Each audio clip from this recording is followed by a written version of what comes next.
Good afternoon guys. Yan. Ngayong hapon ay magmimerienda kami at gagawa ako ng double egg sandwich bread. Ano ba yan? Bread. Watch this. Na nga guys, nalagyan ko na itong isa sa ilalim. Ayan o. And then itong sa ibabaw naman ang susunod. Yan. Spread ko lang ang kanyang mayo. And then after that, kuha tayo ng egg. Actually, ilang ganyan-ganyan ko siya para medyo buhaghag.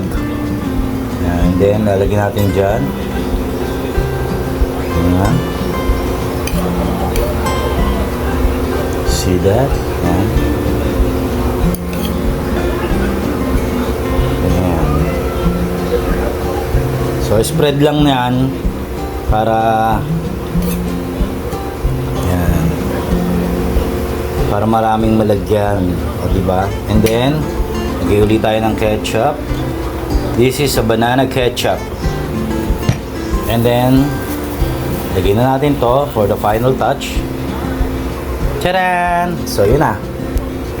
And not only that, wait lang guys, ayan, papakulo ako ng tubig kasi magkakape ko, malapit na siya. So, yun lang guys, maraming salamat at merienda time na. Bye-bye! Bye.